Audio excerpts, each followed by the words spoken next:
Act 1 took place in 1939 in a room in Hollywood. Act 2, the present. A living room in an apartment in New York City. A man in his late 50s and a woman around 40 years of age are watching the movie The Jazz Singer on television. From offstage can be heard Al Jolson singing My Mammy. Finally, the song ends. The man shuts off the television. What a great movie, Paula. A real classic. Get it? A real classic. Very cute, Frank. Yes, the movie does have its moments, but it seems so outdated. Outdated? Okay, some of the plot is corny and the acting staging, but the basic theme is timeless. Couldn't you just feel the tension when Jack had to choose between his job and his faith? That scene was so contrived it almost made me laugh. There was nothing laughable about that scene. I must beg to differ with you. What was the problem? Wasn't it obvious? Get to the point. Al Jolson being in blackface. It was as if the movie was mocking blacks, and I don't think that's right. What was wrong with that? He was playing a minstrel, and at that time, that was very popular form of entertainment. And I don't think many blacks objected to that. I don't know about that. All I know is that I think it's kind of weird that Hollywood would make movies featuring white actors performing in blackface. It showed an insensitivity that I think was indefensible. Oh boy, here we go again. White people being the bad guys again. I didn't say that. What I am saying is that what we saw in The Jazz Singer was the perpetuation of racial stereotyping at the expense of an entire group of people, and that's simply not fair. I thought it was a great movie. It's a classic. People love it, but you think it's unfair. The movie is a classic, and Jolson was a great entertainer, but still, the movie represents a parody of black people, and to me, that's wrong. It was only a movie. It's not meant to be taken seriously. But there I must beg to differ with you. Movies are taken seriously, even cartoons. And they send messages that shape the attitudes of millions of people. Wait. First, The Jazz Singer is not a parody of black people. It's about a Jewish entertainer who has to deal with issues relevant to his experience as a Jew. And second, when Jolson is in blackface, his performance is dignified, respectable, and above all, great entertainment. His rendition of My Mammy is considered one of the best songs of all time. So I think you're way off base regarding your criticisms. No, I think I'm quite on base. Though it's true that the movie does not outright mock black people, that the main characters in blackface to me could be seen as an affront to blacks. How would you like it if a black actor did a takeoff on, let's say, an Italian? Wouldn't you find that offensive? Oh, before I answer that, I'd have to see the movie. That answer's a cop-out. With that Italian flag tattooed on your arm, I bet you wouldn't like it one bit. Don't tell me what I would like and wouldn't like. Looks like I struck a raw nerve. You're imagining things. No, I'm not. But since we're on this subject, don't you think that the country would be better off if there were less racial and ethnic stereotyping? I mean, do we really need all that crap? It's just innocent entertainment, that's all. Look at all the TV sitcoms featuring black actors. They don't seem to mind it. Well, that's because they want to work, and these are the roles that are offered to them. And don't forget that these TV shows are financed and sponsored by big corporations who all want to sell their products. What you're saying is simply untrue. These shows are responding to what the audience wants. And if the audience wants to watch black sitcoms, and then this is what the networks will produce. I have no problem with black actors being in sitcoms. They absolutely have a right to earn a living. But let's not fool ourselves. Attitudes have not changed. We're still divided along racial lines, no matter how much the situation seems to have improved. Hey, whenever blacks object to a program, it gets pulled. Look what happened to Amos and Andy. Now, that was a really great show. Very funny, totally unoffensive, yet the networks bowed to pressure and boom, no more Amos and Andy. What a shame. It was really a great show. I remember watching that show when I was a kid. Everybody loved it. Nobody ever complained. Yeah, that's because when you were a kid, everyone you knew, everyone you went to school with, your neighborhood, everything was white. And for them, Amos and Andy was harmless fun, but at someone else's expense. Come on now. It was a comedy. It was supposed to make people laugh, and it did. You don't... Listen, you don't hear Indians complaining about Tonto, do you? Well, as a matter of fact, some did. And then if they didn't, I'm sure they didn't like it anyway. What was there not to like? The blatantly racial stereotyping, making Tonto sound like a child, which in turn created the impression that every Native American is childlike. I think you're being a little bit too harsh. Tonto was a loyal and trusted friend who helped the Lone Ranger bring criminals to justice. That's right, he was. But when one thinks of Tonto, one first thinks of a man who's friendly but cannot be taken seriously. But that show was on years ago. Things have changed. No, they haven't. Schools are still segregated. Whole cities are now almost entirely non-white. And the O.J. Simpson trial showed the whole world that we have a long way to go to bridging the racial gap that divides us. O.J. Simpson was guilty. He got off because the jury was almost all black. If he had been tried where the crime was occurred, he would have been a completely different story. But the DA there bowed to political pressure and had the case moved to a place where O.J. could beat the rap. And he did. What a disgrace. The jury had already decided that O.J. would walk. Do you know what you're saying? Do you actually hear yourself talking? This is exactly what I'm talking about. You're saying that a black jury acquitted because O.J. was black, while a white jury would have convicted him because he was black. No way. The black jury was prejudiced, period. And they talk about white people being biased. I watched that case on TV. And Frank, you may not like what I'm going to say, but I would have found him not guilty too. Are you for real? The trial was a travesty of justice. Not really. Evidence wasn't properly handled. One of the detectives was caught in a lie. The glove didn't fit. Do you think that might have given the jury sufficient grounds for reasonable doubt? Those were minor errors which in no way negated the ton of evidence pointing directly to Simpson.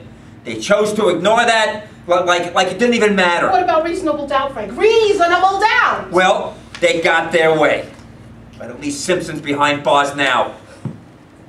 I read something like 2/3 of prisoners in jails are African American. Well, they commit the crime, so they do the time. If they didn't break the law, they wouldn't be in trouble. You really think things have changed? For them, yes. Oh, come on. Didn't the election of our current president prove that? Yes. His election was a huge landmark in American history. But still, the problem of race persists. It's like an irritant that never goes away. Sometimes it recedes into the background, but then it comes roaring back to torment us. Your pessimism is beginning to disturb me. Don't you mean my realism? I mean, do you think white people still accept blacks as equal? We live in the United States, but are we really united? There were plenty of blacks in the military when I served. You have black politicians in positions of political leadership. You have black movie stars winning the biggest awards. And do I have to mention black athletes? So what's the problem? I'm not denying that there's been progress over the years, but it seems that whenever we're just about ready to close that racial divide, something happens to drive us apart. Well, if anyone is driving us apart, it's them, not us. I believe in live and let live. But whenever something bad happens to them, they immediately start crying racism, racism. Like when a black person is arrested by the police and the guy gets a little roughed up. They think it's because of his race. Or maybe it's just because the guy was refusing to cooperate. Yes, but Frank, how come such cases again and again involve black men and not white? Don't you think that's more than just a coincidence? No, it's not more than just a coincidence because they're doing something to attract the attention of the police and not because they're being targeted. So what you're saying is that blacks commit crimes and whites don't? Oh, don't be cute with me. I didn't say that. Of course, white people commit crimes, but you don't hear them screaming racism, do you? No, don't you be cute with me. Please, show me a case where a white person was incarcerated because he's white. Racism is insidious. It's something that takes different forms. Sometimes it's hard to detect, but it's there. You know, you just sound a little paranoid, and you're not even black. I mean, are you black? No, we're not black. And what does that have to do with anything? Well, you sounded more like one of those white liberals who are on some kind of guilt trip over the alleged mistreatment of blacks and racial minorities. As if white people never had it rough. I'm just trying to explain why I think racism is still a huge problem in this country. Everything would be all right if everybody would stop complaining and, as I said before, live and let live. That's easy to say when you're not being profiled or labeled or stereotyped. But try being in the other guy or gal's shoes, and you might start singing a different song. I'm Italian. And the Italians have been discriminated, we'll be discriminated against too, but you don't hear me complaining about it, do you? I mean, look at the movies. We're portrayed as gangsters, shakedown artists, con men, and murderers. The scum of the earth. Yeah, but being stereotyped is worse for racial minorities. Worse?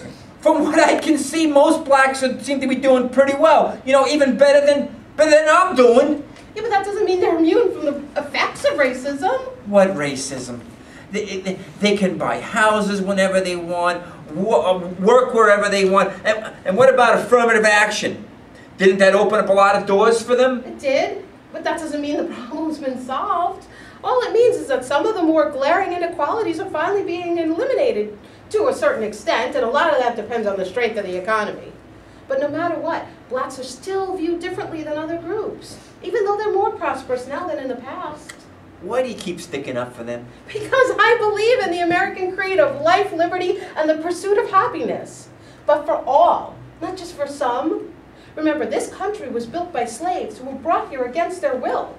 And now we have to deal with the legacy of 3 centuries of injustice. It's like with Germany and the Jews. People say that the war ended a long time ago and ask why the subject of the Holocaust still needs to be discussed. But that's just a way to avoid dealing with the problem of anti-Semitism. Listen, I agree that there's still a big gulf between blacks and whites in this country, but I really believe that you're overstating the situation. Am I? If anything, I'm understating it. Racial bigotry is alive and well. Maybe we don't hear about lynchings anymore, but oppression can occur in other ways. Like the idea of last hired, first fired, or being associated with certain diseases, or the prevalence of out-of-wedlock births, or being subjected to racial profiling like that college professor was in Cambridge, Massachusetts. Do you think the police would have arrested him if he'd been white? Well, I never had any problems dealing with blacks. In fact, I have a lot of black friends. Where are they now? I lost touch with them over the years. I remember when I was going to college, you know, I became friendly with a young black girl, a student at the school. We used to go for lunch together, you know, during class breaks. I really enjoyed her company. Yeah, I was thinking about asking her out on a date, but it didn't. And the following semester, our class schedules, you know, changed, and we stopped running across each other. I lost touch with her, and sometimes I wonder whatever happened to her. You never told me about this before. It's too bad, though, because it seems like you liked her. Did she being black have anything to do with you not asking her out on a date? It probably did. You know, at the time, if I brought her home a black girl, my mother would have, you know, she would have fainted. And my friends would have been, you know, they would have shocked. But that's the way I was conditioned. And I never tested the waters and have been single, you know, ever since. What a shame. We all have stories like that, lost opportunities that come back to haunt us. I told you about that guy I was engaged to for 4 years. My parents didn't like that he wasn't Jewish and put a lot of pressure on me to end the relationship. And after 4 years, that's exactly what happened. It might have made my parents happy, but it left me with a huge, gaping, emotional donut hole that I just can't fill. Yeah, it's really terrible what we do to ourselves, you know? Yes, it is. It's like in that movie, West Side Story, when Tony and Maria fall in love, and look what happens to them. Tragedy. That's what racism does, it kills. And there the characters aren't even black, but the result is the same. Yeah, but life does go on, and we got to make the best of it, huh? I know you're trying to be nice. What you're saying is pure claptrap. I mean, your platitude. Of course we have to go on, but it still hurts. And if this is how I feel, then I can hardly imagine how a black person, any black person, must feel living in a society that so cruelly divides and alienates people. Sometimes I try to imagine myself being black. I wonder if people would treat me the same. I wonder if you would treat me the same. Oh, come on now, Paul. This is all speculation. I know, but let's say I was black. How would you feel about that? It wouldn't bother me a bit. Yeah, right. Yeah, with that girl you met in school, it did bother you, so why would it be any different now? Well, because maybe I'm a little bit older and a little bit wiser. More platitudes. Racism is a feeling, not something that just disappears with time. So what do you want me to say? Everything I say is wrong. So why do you even bother asking me? Because I'm trying to make a point. Which is? That racism is so deeply ingrained in us that no matter what we do, we can't get out from under it. First, speak for yourself. Second, you better move to another subject because, you know, you're beginning to depress me and you're getting depressed yourself. Frank, what did I do? How did I ever cared about him. Cared. I wanted to marry him, have children with him. But everybody said, no, don't do it, you'll be miserable. And I believed them. What an idiot I was. An idiot. Well, look, I want you to calm down. I know the feeling because I've been there myself, man. It's horrible.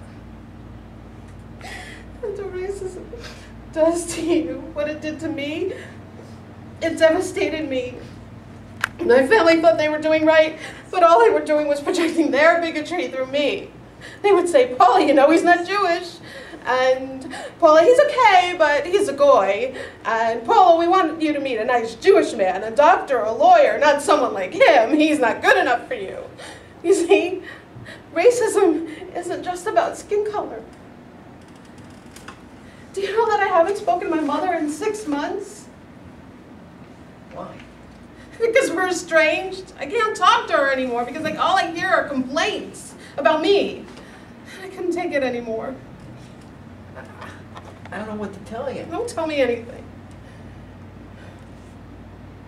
Just hold me and love me and be with me. Really be with me, really love me. I don't want to be alone ever. Frank and Paula embrace and kiss passionately as the lights fade. End of Act 2.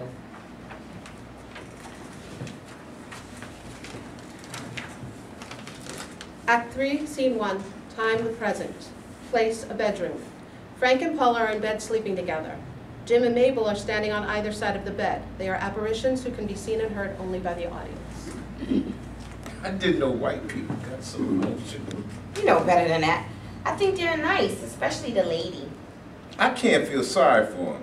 It's their own attitude that got them into trouble. So good for them. And I hope they learned the lesson. That's so mean. Why are you being so hard on them? You're sounding just like a preacher.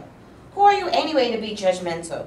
You never made mistakes? I made plenty of mistakes, but I never got all worked up over them like they did. Well, maybe you should have gotten worked up. Might have done you some good. Don't trifle with me. Stop being so prideful. That's how all these problems start. People thinking they're better than they actually are. I don't think I'm better than anybody. Don't make me laugh. You bet. I've seen you strutting around like a big-time turkey trying to impress people. Well, you don't impress me. Who said I want to impress you? I'm just a regular guy who enjoys the simple things in life. Not like these people here. White people. I just can't figure them out. Yeah, and that's what they say about us. I would have thought things would have been different by now. Things are different. Look at all the black movie stars, athletes, and politicians. They're famous, admired, and making millions of dollars. People respect them. No more second-class citizens. Now we're in charge. They're just tokens put out there to pacify us, to make us think that things have changed, but that's all a charade. The system perpetrates itself and makes whatever accommodations it wants to keep it going. You watch. If our current president screws up just one time, he'll be chased out of town so fast you won't even have time to pick his bags. And it won't matter that he's the president. All people will think is he's just another black man in trouble. It's that old double standard. Screw your double standards. The fact is we made it big this time, so now can cash in and live the American dream. Everything is money with you. Don't you know when you're being bought off? If they're willing to pay, I'll take the money. No problem. And you think things have changed. You are pathetic. Well, what am I supposed to think? 70 years ago, we was being treated like dirt and getting paid peanuts. At least we're getting paid more money. But that money just buys you headaches because sooner or later you screw up and then the money disappears and people say, you see, give them money, give them everything they want, and they still can't cut it. That's racism. No, it's not. That's just being stupid. Look, Jim, remember when you said that one day a black man would issue another Emancipation Proclamation? Well, that man arrived and look what happened to him. He was shot just like Lincoln. And what about that man in Los Angeles when the police pulled him over for some traffic infraction, then beat him with clubs and kicked him viciously? You think that wasn't racism? I know, Mabel. Because we was there watching it, and I hated what I saw, and there was nothing we could do about it to help. Nothing. I know. So things really haven't changed all that much. But still there's hope. How can you still believe that?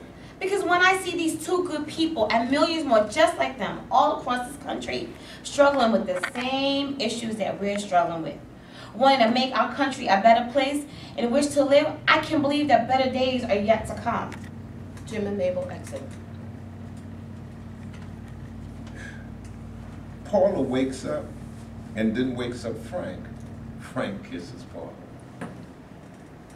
What is it, babe? I have the strangest feeling that somebody was in this room. You must have been dreaming. I guess you're right. Frank, What is it? I just want to let you know that I love you. I love you too. Paula and Frank hug each other tightly. Jim and Mabel reappear and stand next to the bed observing Paula and Frank. For God has commanded that every lofty mountain be laid low, and that age-old depth and gorge be filled to level ground. Where's that from? From the Bible. The book of Baruch, chapter 5, line 1 to 9. What does it mean? It means there's still hope. Hallelujah! And hallelujah to you. Lights go out, end of Act 3, Scene 1. Act 3, Scene 2. Lights go on. Stage is big.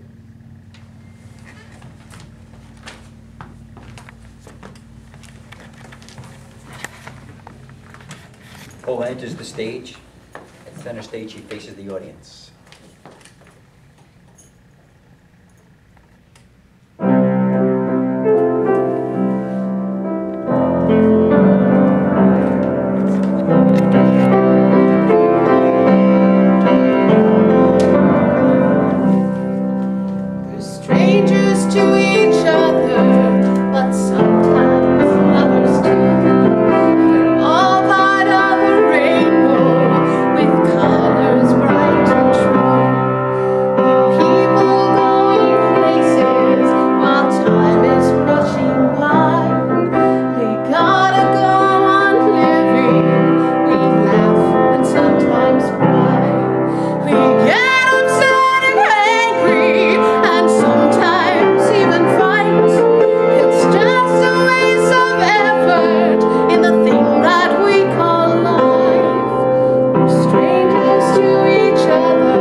No more injustice! No more strife. No more sexism! No more racism!